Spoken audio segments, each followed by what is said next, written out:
Турецкий слышно.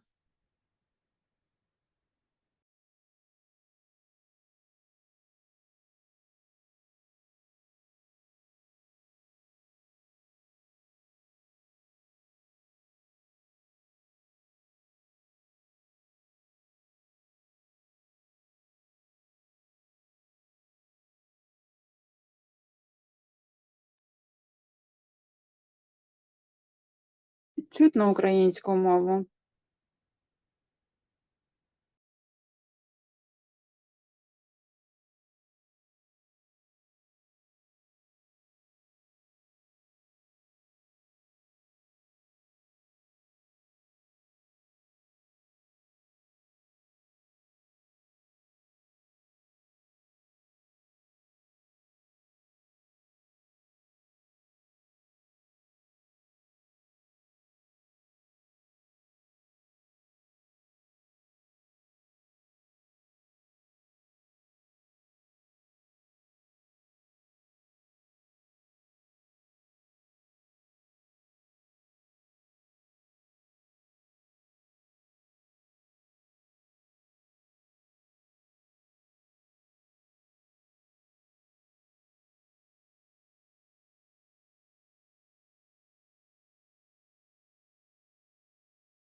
Everybody, hope you are doing great. Hi, translators. I will speak really slowly. Where are you? Okay, Nastya. Okay. Alessia. Aigul. Marina. Maria. Wow. Natalia. Alexandra. Thank you for what you are doing.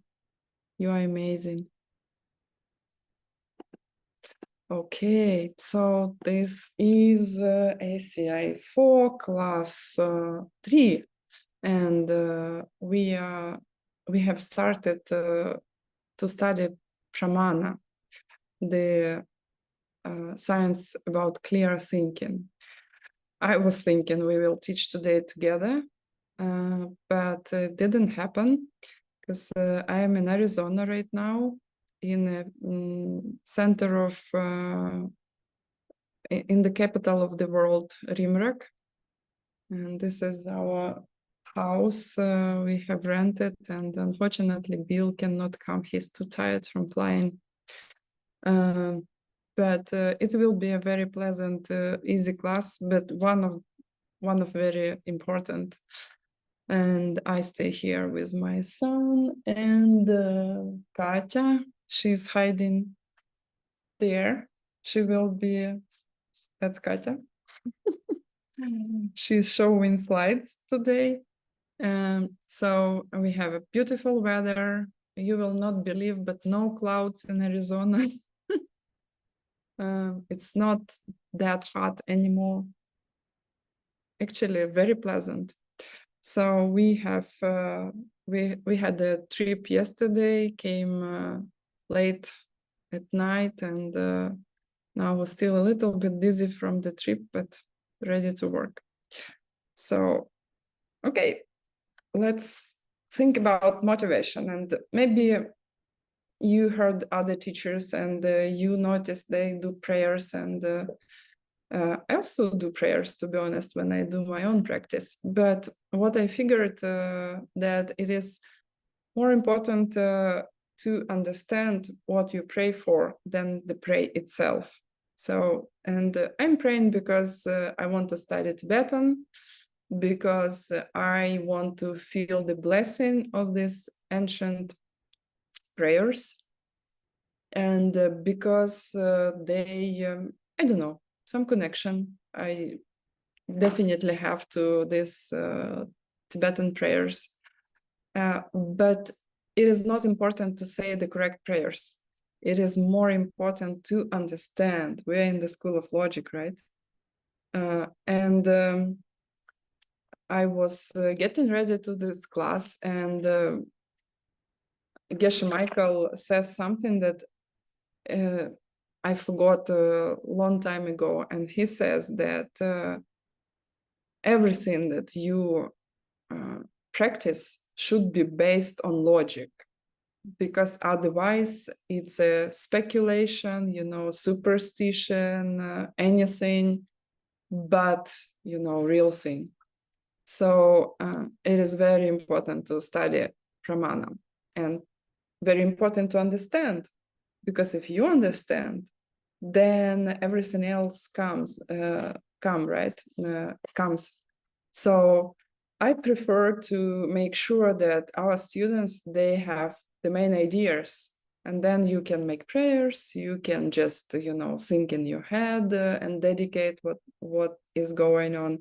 It is not that important. The main thing is that you understand that these classes are free, because guess what? There's no price to pay for these classes. Like, literally, you cannot imagine how much would be the price for these classes. This is why I received it for free, Bill received it for free, everybody receives ACI for free. And you can make donations, you can not make donations, you can be a volunteer, you can be just a student. There are no rules for it, unless you think that it is better for you.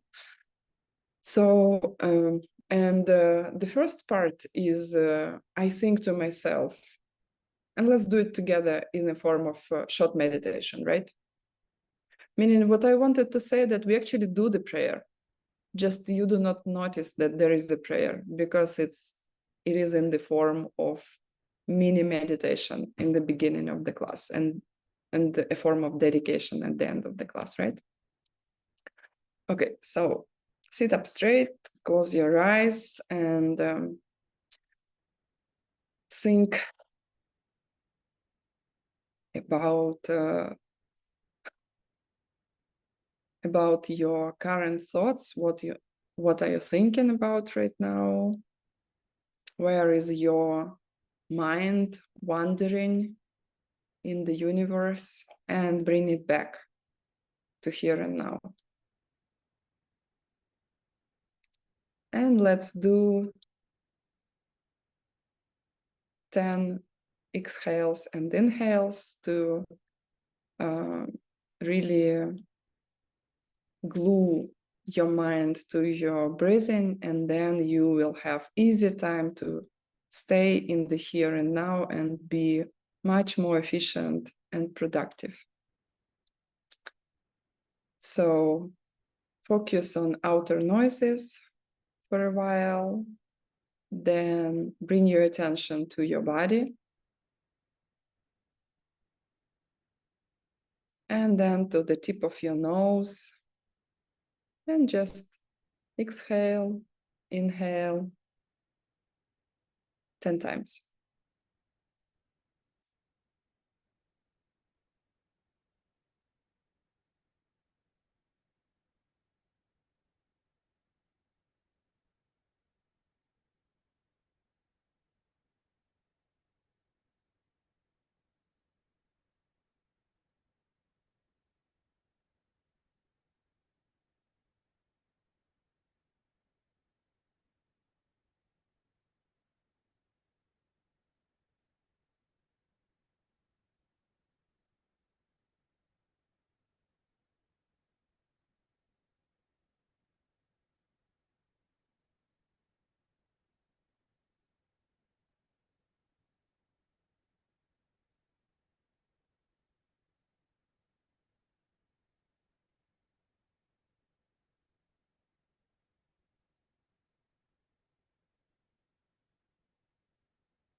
And now think about your life and the most important problem you currently have.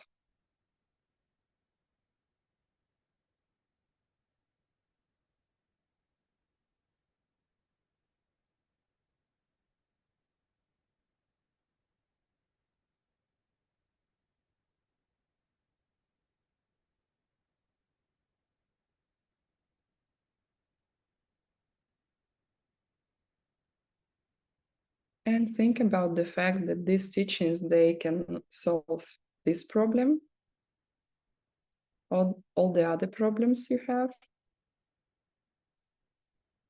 And the promise is that you will be able even to help every living being.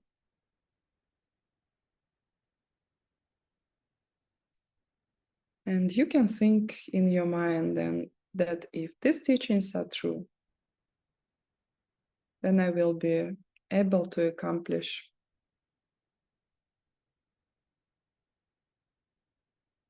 the path, to walk the path and get it done. And I want my listening to these teachings and my practice to help every living being. And the result I use as the pay for this class. I pay for this class by giving away all the results of this class.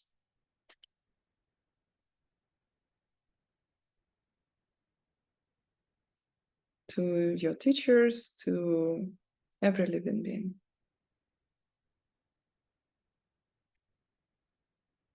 And the teaching is based on the fact that I'm empty myself, don't have any nature on my own. Everything I do is empty. And people and beings around me are also empty, can be anything. And this is why it will definitely work.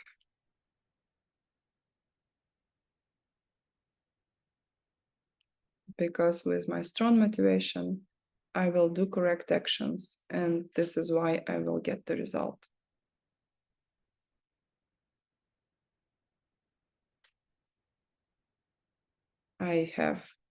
I'm empty, so capable of changing myself into something else. There is a path, and there are people who walked the path and definitely received their results. So it does work. And to do it, I need to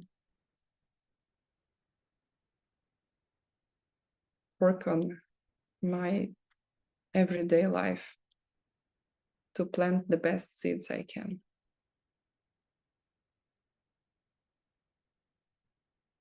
Go back to your breathing, open your eyes. Okay, so we can probably start slides. So today we will give a definition of a valid perception, and I will explain why it is important. Actually, there was one idea that I definitely forgot, that you cannot say you study these teachings if what you believe is not based on valid, accurate, correct perception, on pramana, right? Because this is definitely not the way these teachings teach you, right? This is why we are different from other, I don't know, religions, for example, right? I do not consider this path a religion at all, by the way, because there is nothing you believe in here, right? You study logic and you prove to yourself things that you cannot see. And if you just have a belief, then you are a bad practitioner. And I remember Geshe Michael was saying, he was actually saying it to me at some point, that if you believe me and do not check it, do not verify it with your experience, then I don't trust you.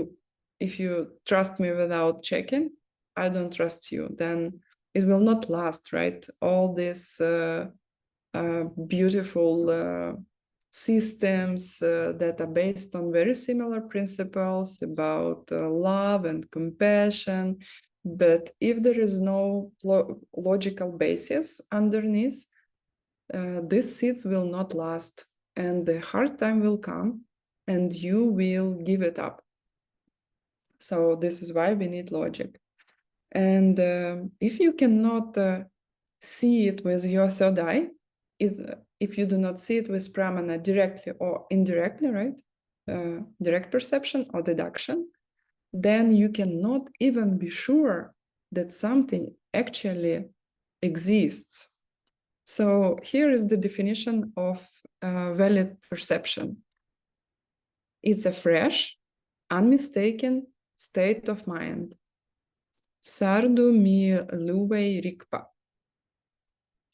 So this definition is one of those definitions in ACI courses that you will remember again and again, and you really need it, because time and time again you will need to challenge something. Okay, does it really exist? Like, is this true, right? And then you ask, okay, do I have a fresh, unmistaken state of mind?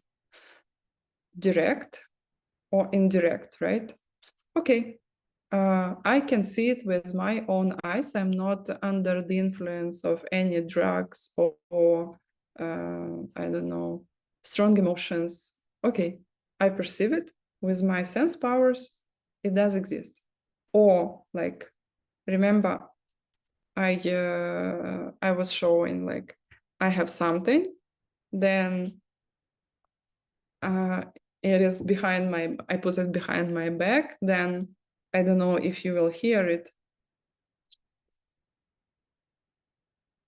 Did you hear the noise? No, you didn't. Probably Zoom is blocking small noises.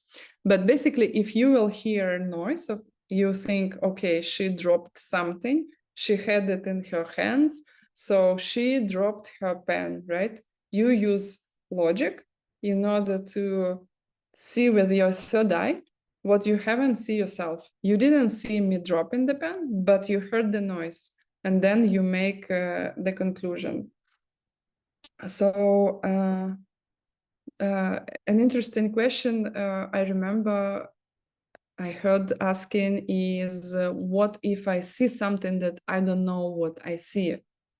Then you can have tsema, correct perception about, or valid perception about an unknown object, right? So you see something and you definitely don't know what you see.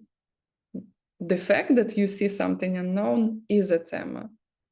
But you cannot draw really conclusions. This is how we do in these teachings. When we study something, we have no idea what actually this is. We say, okay, I will put this on the shelf, I will get more information, and I will draw conclusions later. But we do not start with tsemin, right? Absence of tsema, but we draw conclusions. So in a way, our deduction is our sixth sense, right? We have 5 sense powers. Eyes, ears, like we can see, we can hear, we can smell, we can taste, we can touch, 5 sense powers. And in a way, it's our sixth sense power. We can use the deductive process. And if you Take some time to learn the rules of logic, of clear thinking, because you will see today in the class later that there are plenty of themin, non-themas, unclear thinking, and we do not think straight. We draw wrong conclusions. We build based on these conclusions all our life, and we do not get good results out of it. It takes time to straighten up this thinking process, to learn the rules of clear thinking. And once you know them, then it's an eye-opening experience. It is a relief, because for the first time in your life, you don't have to rely on something vague and clear, and you have the feeling that something is wrong, you know, but you don't really know it. And then everything becomes just clear, because you know what you know, and you do not lie to yourself about what you do not know. And this is very pleasant. This thinking process is pleasant. So we need to use logic or clear thinking or reasoning, because we want to perceive an object that we cannot see directly or cannot perceive directly. So then it's not in the questions in the homework, but I think it's pretty cool. I had a very good time learning this. There are 5 things which are not accurate perception. And this is also something that you will remember again and again, especially some of them that are pretty common. So the first one is called Geshe, and it's like way off the mark, something like that, like completely off. Maybe we can translate this way. And this is when you see things completely wrong, like almost opposite, almost backwards, the opposite way the things really are. Geshe, incorrect understanding, incorrect thinking. This is gross, right? It's like we think that things are out there, right? Okay, I dropped my pen. Here it is. So I think that when I look at this pen, I have a very strong impression that it's there. But it's not. It's completely the opposite, right? Then another type would be, it's not that you really strongly see things existing in the opposite way. They actually they exist, but you have doubts. In Tibetan, it's a very famous word, tetsom.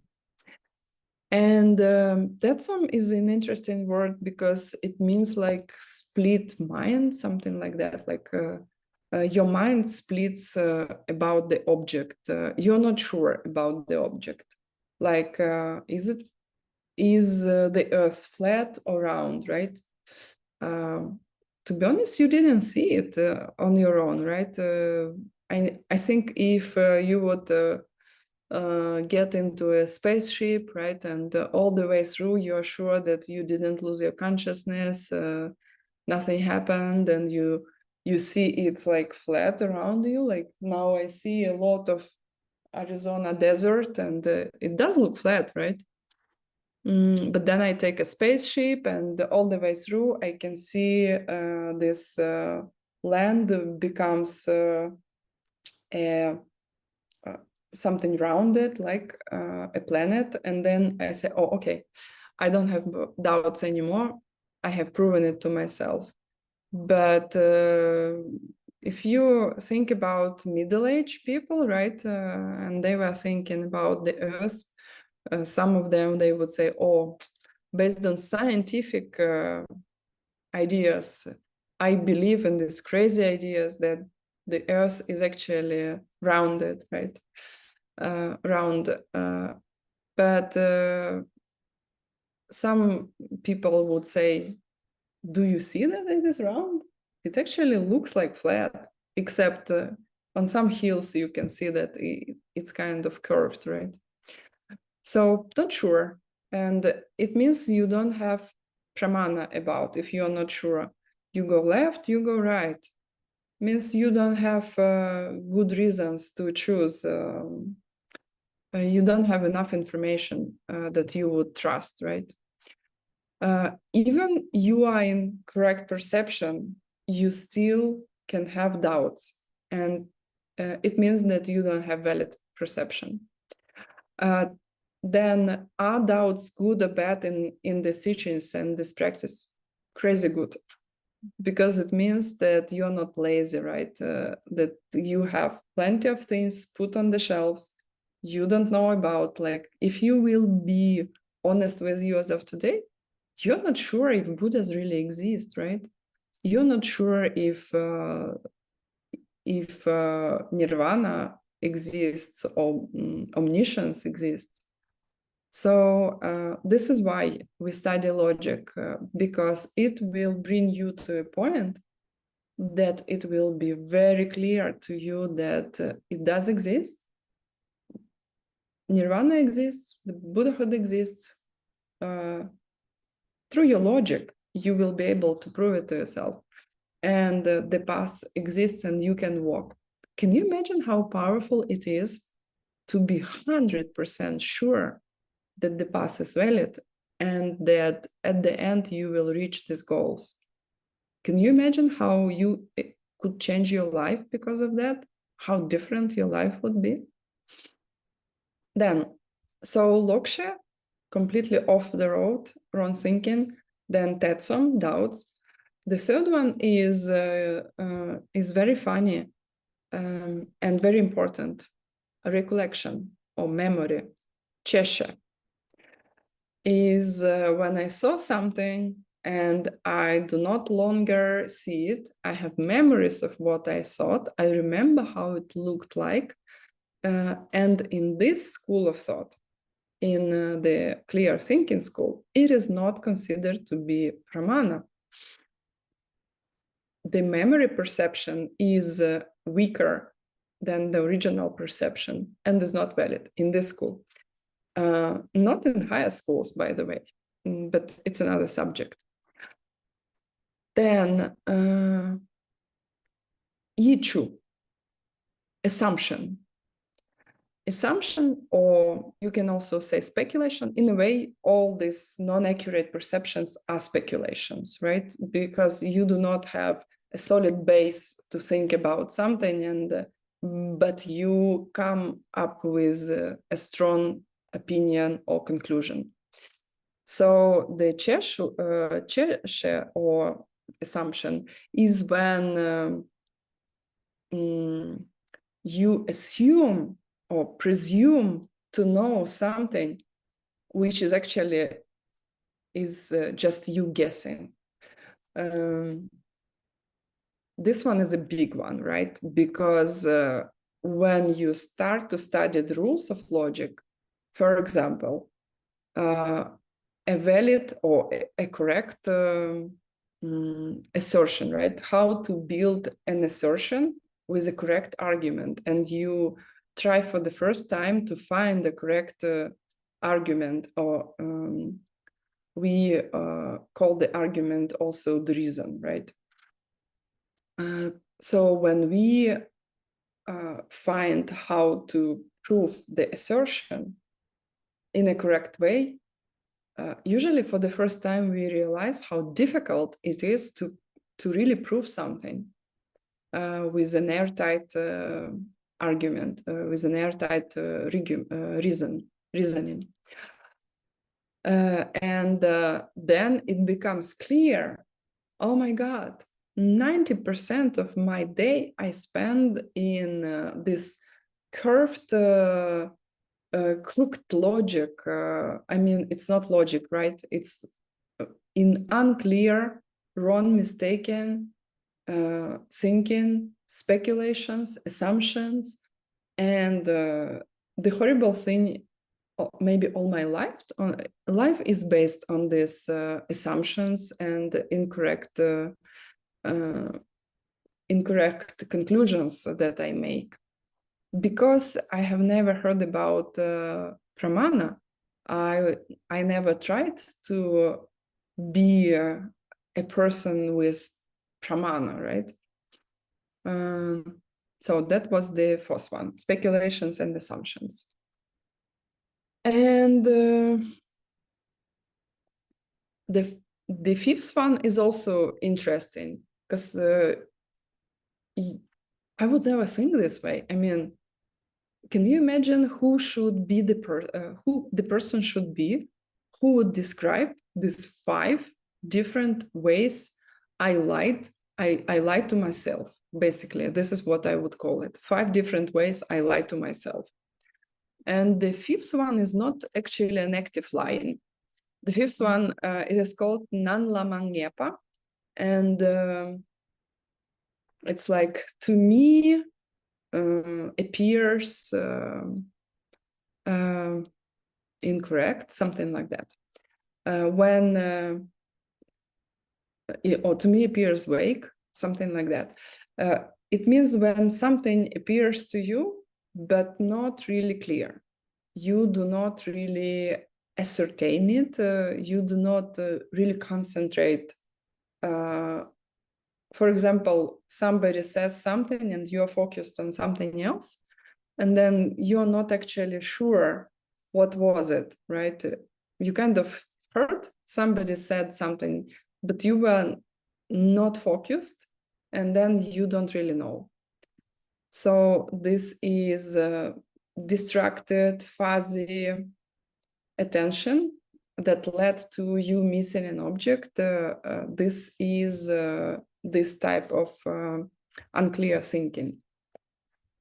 So all these weak or wrong perceptions are not accurate. They're not valid, not accurate. There is a slightly, okay, not slight, there is a huge difference between valid and accurate, but they are neither, not valid, not accurate.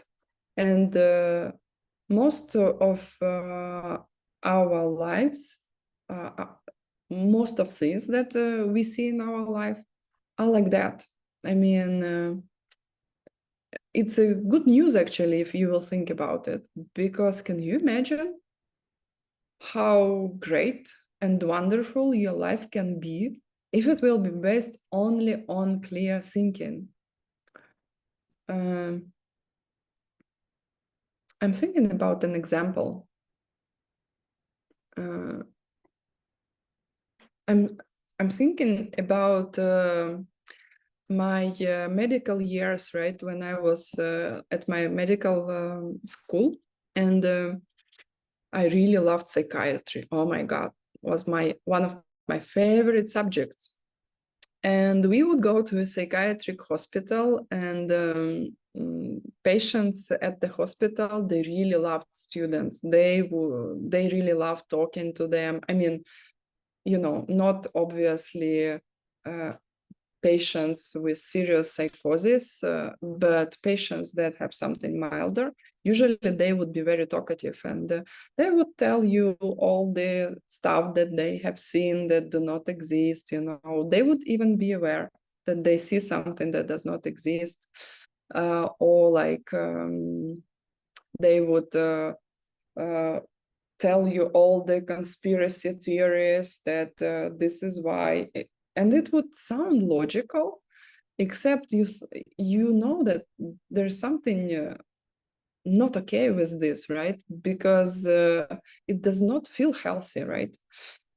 And when you talk to psychiatric patients that obviously had something big happened in their life, this is why they ended up in a psychiatric hospital. So the incoherence with what they have in their mind and with what, I mean, probably incoherence in their behavior, let's say, right? And other people around them led to the fact that they ended up in a psychiatric hospital. But when you listen to them, like a couple minutes, and you start to actually believe more and more in what they say. I mean, you think, who knows, maybe these beings he describes really exist. I mean, he definitely has very emotional memories, right? And I mean, you know that there are types of psychosis, like oneiroid people, they jump out of windows, right? Because they have this non-existing things being so strong in their mind, they are real for them. This is why they do crazy things.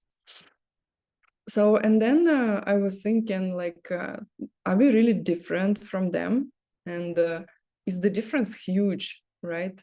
I mean, maybe you are not socially dangerous, but we cannot really say, if you study logic, that our thinking process is much better than theirs, right? I mean, maybe we don't make that many logical mistakes, and maybe we can claim that our perception is valid because we are not under influence of something, right? Strong emotions, etc. But basically, it is very similar. And it would not be, we can have the next slide. It would not be interesting to study all these things if there would not be other options. And so this leads us to the next question about a person of valid perception. So what does it mean, a person of a valid perception? And in Tibetan it was, no, the previous one. Yeah, this one.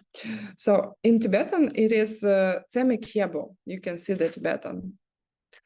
And Tseme is the word you know already. And Kyebo needs some explanations. So Tseme is pramana, correct understanding, correct perception, valid perception, or clear thinking, you also can say.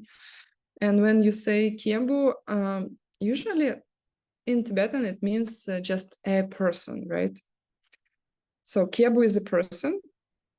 Kye is a word for to be born in Tibetan. And Kyebo is a person that is born, that was born. That means just a person, a being. And then when you say Tseme Kyebo, is you may think that this is a person, right? Like, is it Tseme or is it Kyebo? And this is not about mental state. This is about person who has Tseme. It's not a person who is Tseme. It does not exist. And the reason why I stop here, because you may see somewhere like correct, how to say, person who is pramana, but it does not exist a person who is pramana. There is a person who has pramana, has valid perception. Mental and physical are different things, right? There are three categories of things in the teachings. One is physical, anything that you can touch and point out as a physical object. There are mental things, they're totally opposite. Mental things are all awarenesses or realizations. So it's when you become aware of something. This is mental. And it has no form, no shape, completely transparent. It's just a pure awareness of something. Or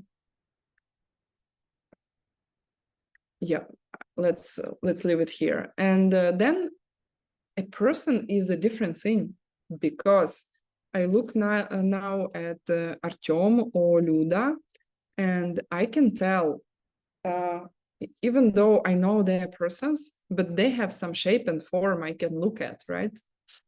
In my computer. And it's a third thing when it's not physical, not mental. For example, a person. There are other, I just wanted to say other beings and other categories, and I have a little deer coming to the window. It's very cute here. They have deers, and there is a bunch of them, like 10 around here, going from one house to another house and asking for food. So a person, a human, an animal, right? Time will also be not physical, not mental, and some other things, but mainly these two. So we are speaking about a person who has valid perception, and this is a term to describe an enlightened being. And the most important about enlightened beings is that they have valid perception and they cannot lie. Why do they have this correct perception? Because they have seen emptiness directly. And seeing emptiness directly is crucial, because for the first time in your life, you see things in a correct way. And the reason why enlightened beings, they are considered to be people with tema, because they are in direct perception constantly, right? They directly perceive both ultimate reality and deceptive reality. So including what we see and also lots of other things. Okay, so it's interesting that after in this school, after an Arya has seen emptiness directly and they come out of this meditation, they do not have direct perception anymore, right? But they have they remember what they have seen, and it changes their behavior. And very interesting that they say that when you come out of this meditation, you have a tsema about the fact that what you have seen is correct. So you have zero doubts, you lose the doubts forever. Okay, and next question. Let's see. Then let's go back to the definition. Here is, they say newly, but actually what it means is fresh. And also I want to talk a little bit about some inconsistencies that you can find in ACI, sometimes questions.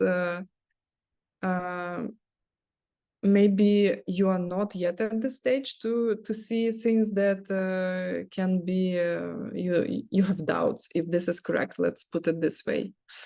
And here, like newly in the definition is actually, it was not newly, it was fresh, right? So, and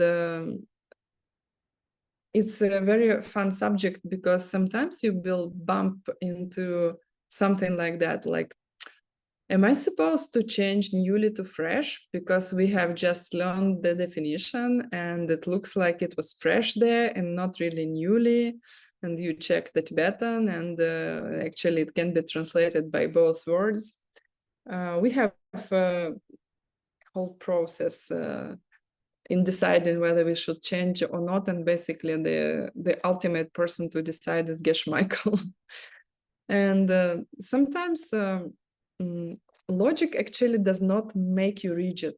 Logic makes you flexible in your mind, because the capacity of your mind thinking and your clarity of thinking goes up, and it makes you a flexible person, and your mind gets stronger, much more powerful, right? So, and then you see other consequences, right? You're thinking, okay, maybe I should change this, or we should think maybe we should change it. Maybe the next generation should figure it out. Maybe they should also ask themselves a question. And then sometimes you change, sometimes you decide that there needs to be a trap here, a little trap, you know, to teach new generations how to deal with this problems that they will see, for example, when they read Tibetan text and they see something that they think is an error. Do you change it or you leave it? And there is no right answer, because we always think, do I have a tsema that this is incorrect first, in the first place, right? Am I really sure? And then correcting or leaving, what results will it bring? Like, is there a big reason to leave it? So basically, newly here is about fresh. And fresh or new, new perception. I mean, the one that I have right now, like now I'm looking in the computer, I see you guys, some translators, I see Katya, Aigul, Maria, I also see the sky, right? And all these perceptions, they are right now, so they're fresh or new. This is what it means. And we exclude here recollection, because we said that it's not a valid perception, this Geshe.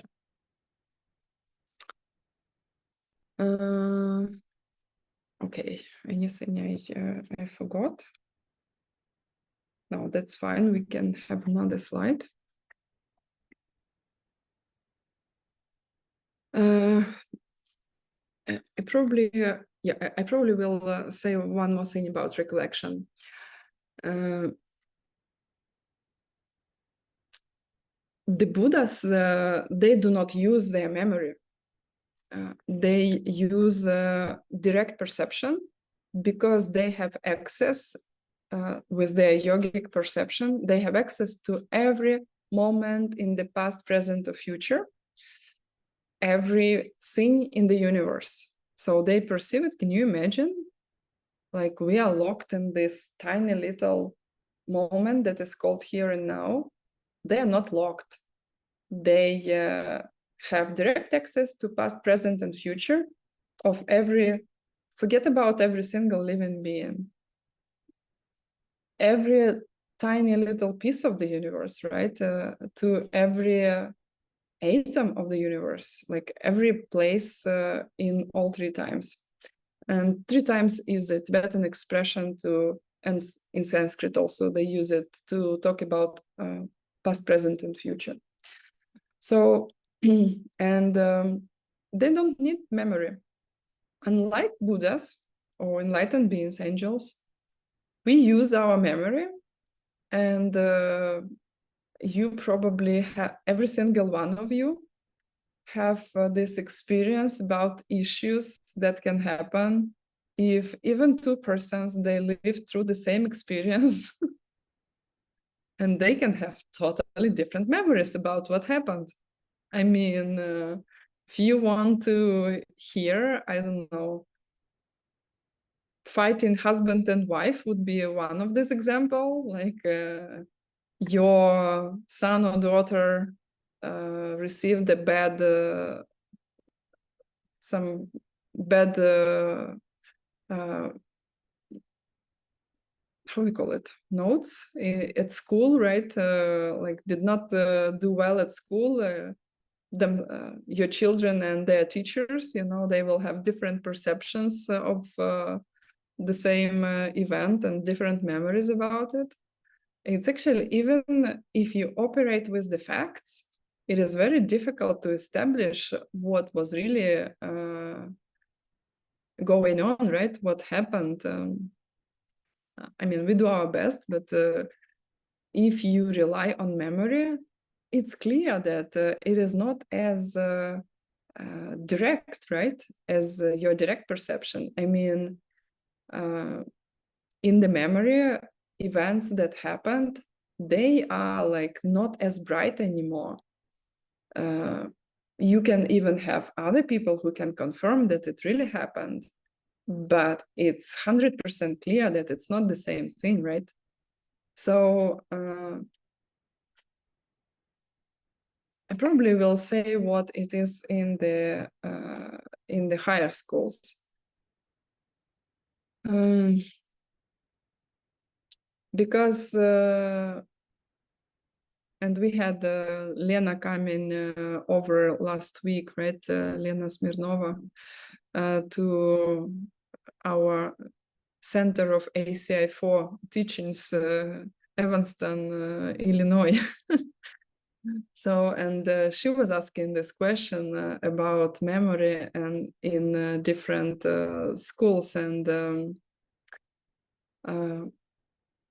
I don't want to answer this question for you, because it is so cool to find these answers yourself, to get these huge insights that change your life. But I probably will help you with this idea.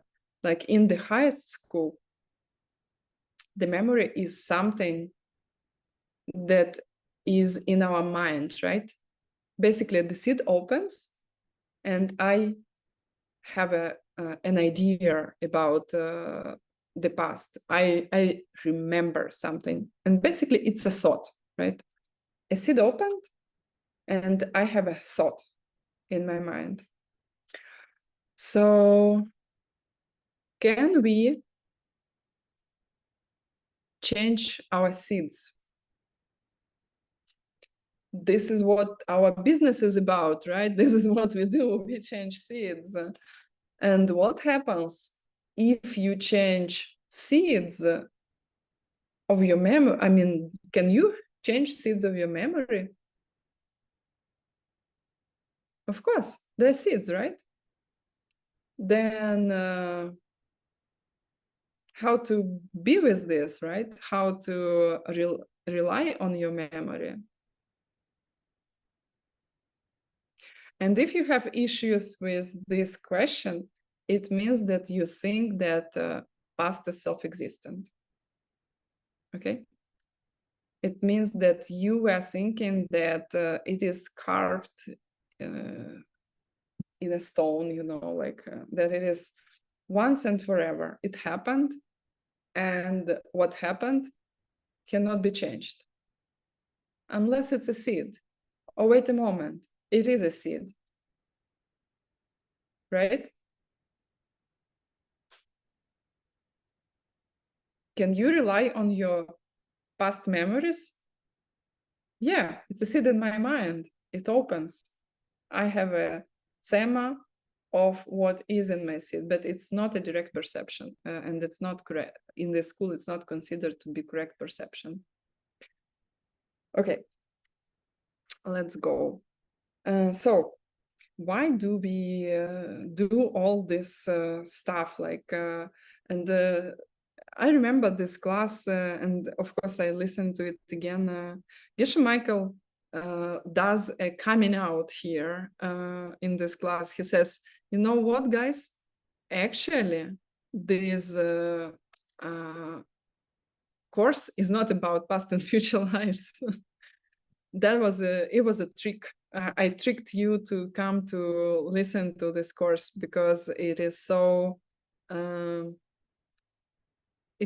it sounds sexy for Western audience, past, future lives, but actually the whole course is based on second chapter of Pramana Vartika, and mainly the subject of the chapter is to prove that the most important things exist that we cannot see directly: nirvana, omniscience, and the path to get to nirvana and omniscience. And they talk about past and future lives in this chapter. I mean, Master Dharmakirti does talk about it, but it's just a side subject. It's not the main thing. And we should be able to prove these three objects that we cannot see with our own eyes. But in order the past to work for us, we need to establish that it does exist. We are establishing existence of these three things: nirvana, tarpa. Tar is Tibetan for end of suffering, right here. There are several words for nirvana, and this is one of them. Usually they use another word. Omniscience, tamche kyenpa. And if you study Tibetan, there are two words here. Tamche is everything, and kyen is a word for to know. A wise man would be kyepa, I think.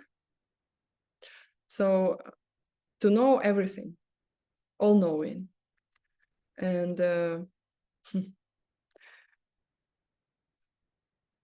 but when you will hear from some of our teachers, the all-knowing one, usually we mean Google. So don't don't be deceived. And third is Der Trupe Lam, and it is the path to get there, basically. So there are three ways to prove something when you do not see it.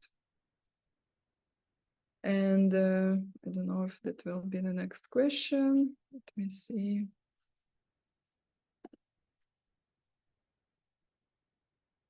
Yeah, okay. The next question is, what kind of valid perception we need to have in order to establish these three objects that are important, whether they exist or not? Actually, we need both, right? We need direct and deductive perception, because we don't have Tsema as of today. And these are the only two ways we can know about something, whether it exists or not. Direct perception is when we do not use our reasoning, we do not rely on anything else. We just have direct perception, see, hear, etc. And indirect or deductive reasoning is when we use three kinds of deductive reasoning. And basically they are, I think it's the next slide. No? Should be the next slide.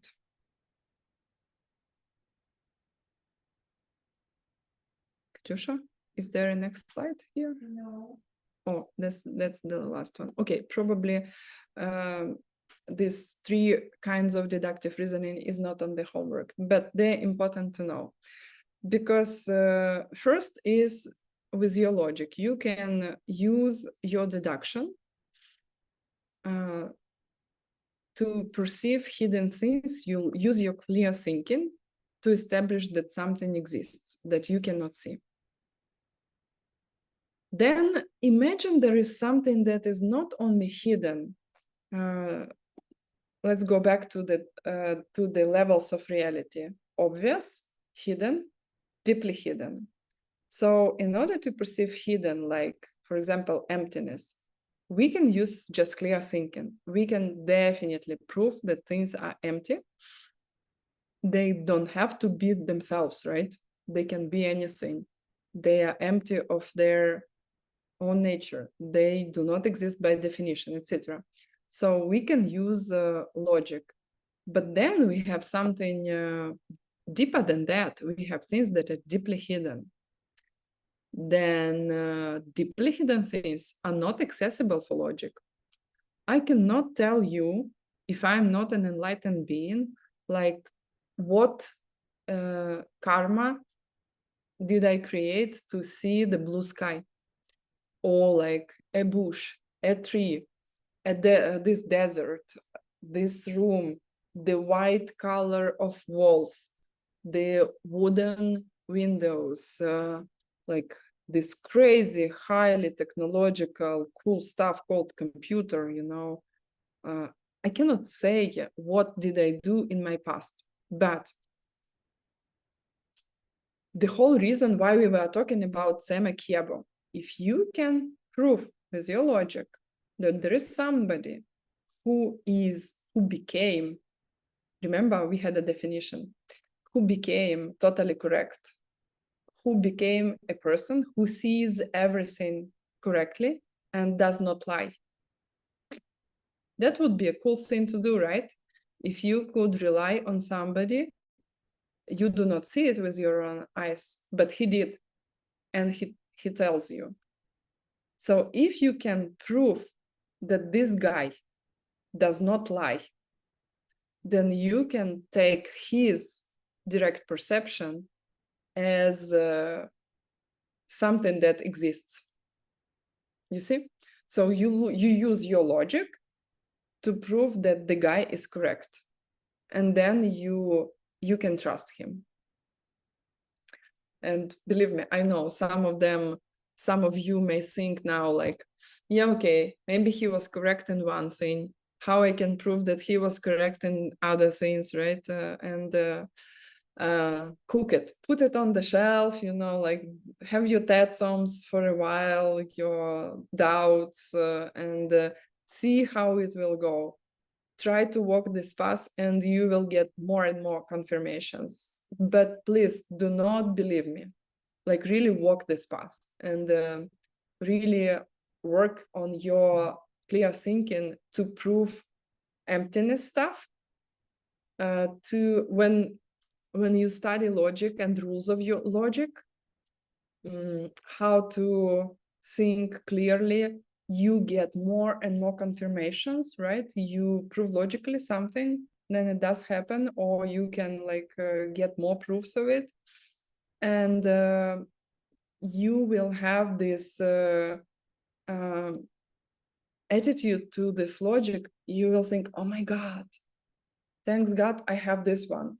I can think straight. Oh my God, I don't know how other people they're doing with their lives. I mean, I was totally miserable before I started to think straight.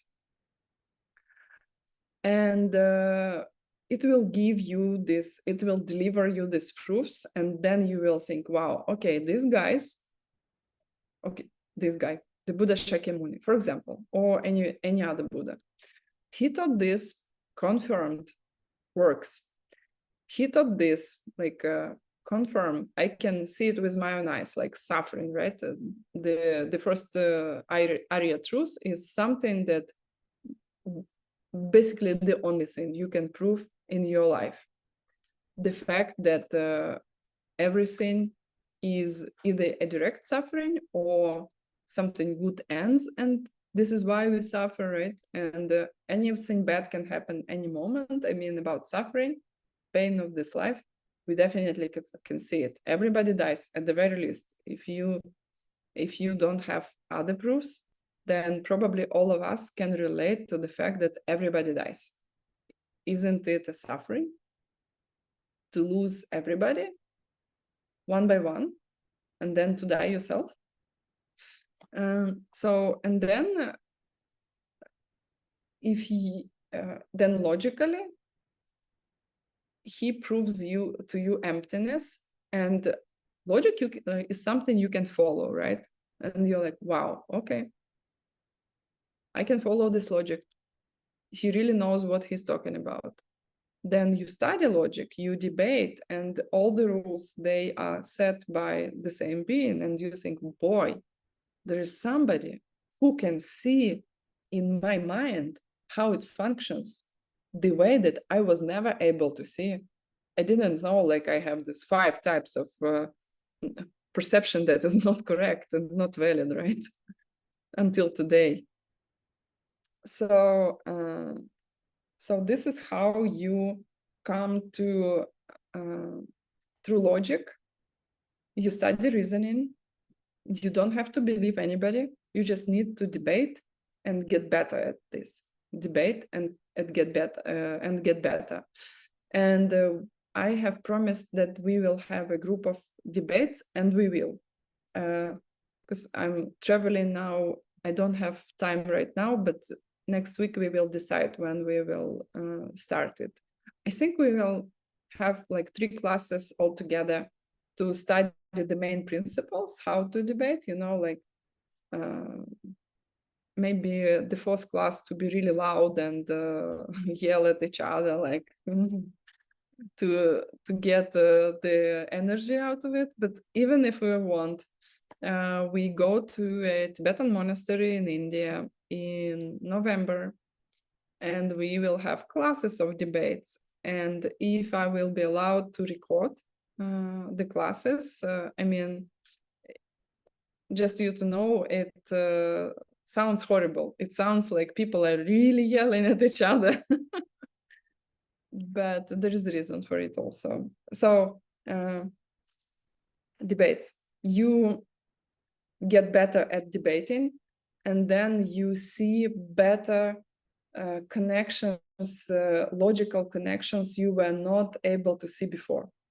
And then you get more and more, you become more and more certain about these teachings.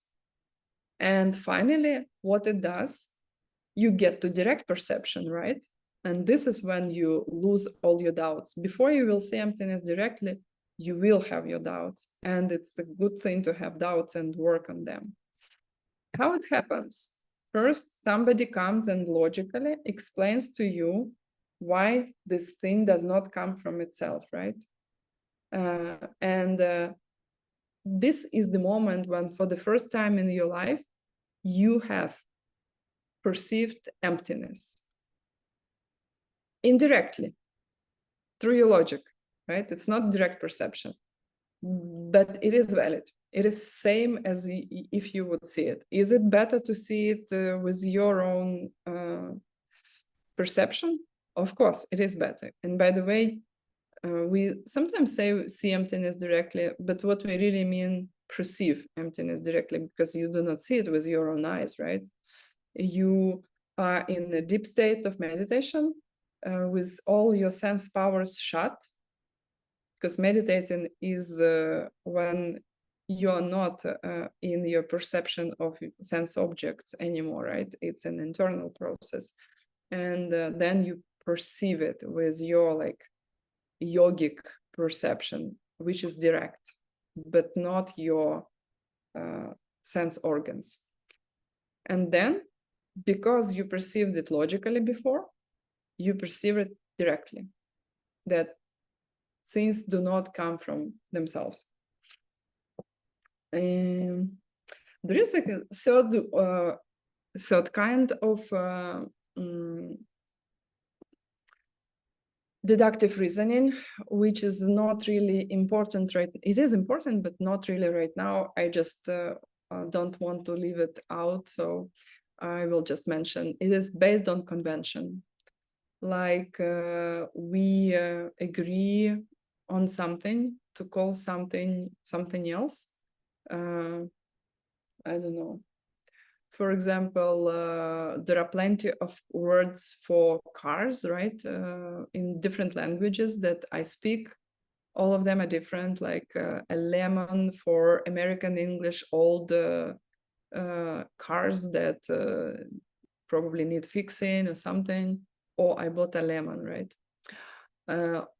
Or like in some languages, it's wheels, but teenagers will mean cars. Or like when you say in Ukrainian or Russian, the word that corresponds to brake, like a person, they call them brakes. It means that they are a little slow thinkers, because like it's brakes in the car, right? etc. So there is the third one, that we agree on something to call it this thing, and then this is how we call it. And it is not particularly important here, it's just it exists. So I was thinking one more stuff to mention, because it is not directly related to this class, but Geshe Michael was talking about it in his class, and I think even if it is not related, it may be important for you at some point. And he was talking about his classes, other teachers that are capable of teaching these things, and as of 1990 something, 8 probably, 7 or 8, he said that there are like 5 Geshes outside in the world really knowing what they're teaching. One of them was Ken Rinpoche. There was Geshe Sopa in the University of at the University of Wisconsin. There was Lama Sopa, you know, he passed recently. And a couple more, I think was Lama Yeshe still alive? I don't know. I don't remember. And 2 more. So, and as of today,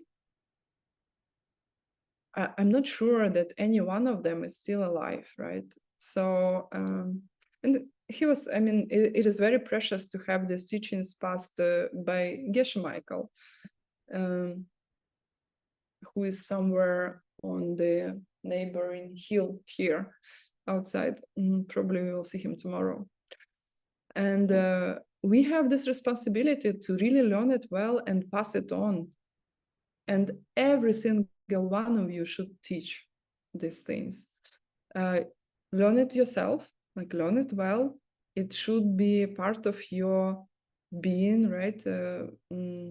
If you really understand these teachings, then what would be the best thing to do with your life? I mean, do you know anything better than this? If all the universe is coming from your seeds, if everything that you see is created by you, do you think there is anything better than to master this process and to get in control of it, not to create wars or like other stuff, political unrest and I don't know what else, famine and poverty, oncology diseases, right? We can do something better with this world if we study these classes. I wanted to say that he's talking about his Geshe degree that he received, and he was studying these materials to get a Geshe degree. I don't know, I think his Geshe degree is like the swimming marathon big shoulders for me and my husband Bill, you know, because you really need to study or like to swim, and then you swim the marathon. And so he was getting ready to his Geshe degree, you know, and was studying it. And he said that interesting that these teachings are free, right? Nobody never paid anything for these teachings, donations, right? But you don't have to, right? You don't have to. It's completely up to you. And yeah, by the way, okay. First, I will tell you what I was thinking. And then he says that, and I forgot about it completely. He says that after you finish your Geshe degree, you know what they do? They're kicked out of monastery to fundraise. So you are a big, smart, you know, like Geshe, respected, etc. And then they kick you out, go and fundraise. And he says that maybe it's to fight with the pride, because the old word for a monk is bhikshu, and bhikshu in Sanskrit means a beggar, person who is begging for food and you know, they were going house to house and begging for food. Food is very good for pride, to get rid of pride. And and I was thinking, wow, now I understand why I have projects that are doing so much with fundraising. Because I become a beggar, you know. Now that I teach ACI, I should be a beggar. So so do Geshe Michael, by the way, right? You see him again and again fundraising. And I think you don't think that he really needs this money, right?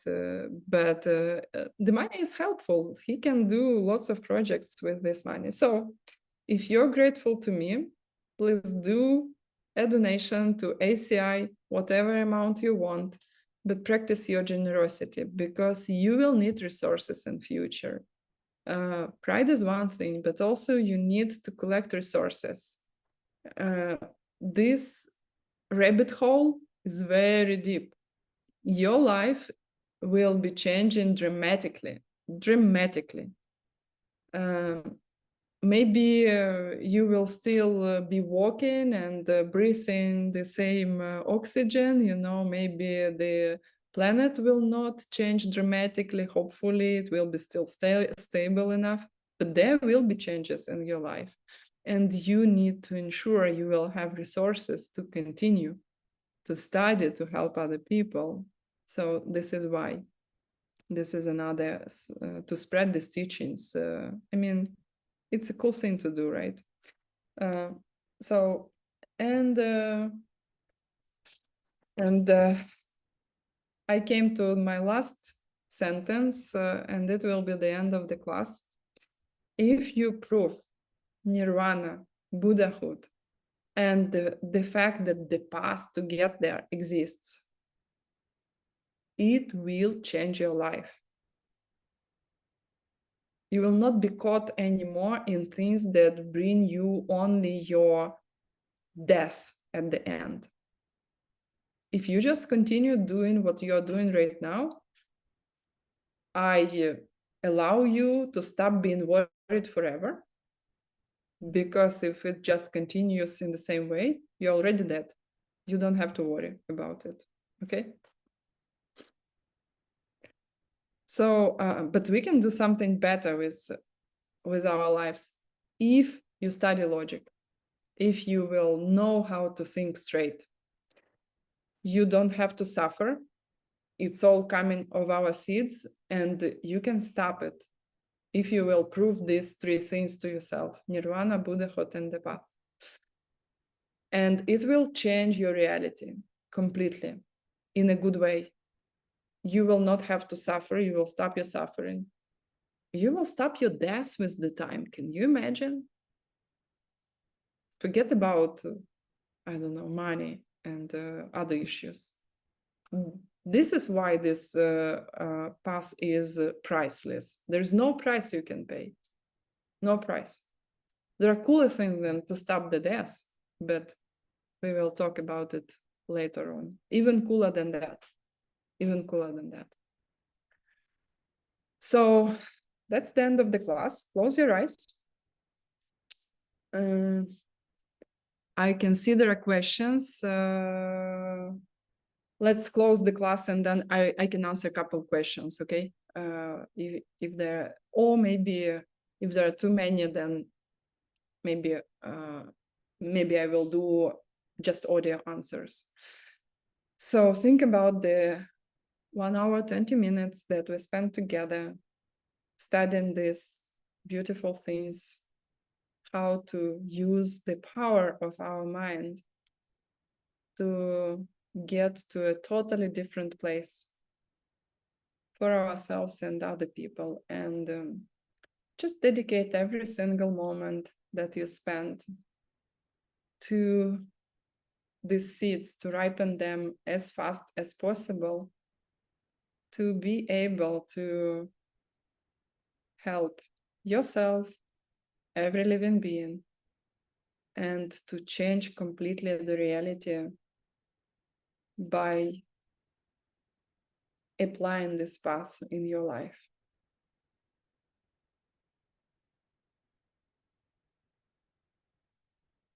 Go back to your breathing, open your eyes. Thank you, translators. Thank you, our beautiful coordinator, Lena Smirnova. Thank you, every single technical specialist. Tun, tun, tun, tun, tun. Okay, and our marketing department, they asked, do we have students that did not come to the courses before, that this is the first one, the first ACI course? So you can put a plus in the chat if you are for the first time. And if not, we will ask you again next time. Okay, I can see a lot of questions. So I will answer them next time during the next class, okay? We just need to make sure that, not that many, but there are some questions. Okay, I copied already. Thank you, everybody, and see you next week, because tomorrow we will have an audience with Geshe Michael, and the day after maybe we will be traveling. So normally we will see each other next Friday, same time. Okay, love you all. Пока. Bye.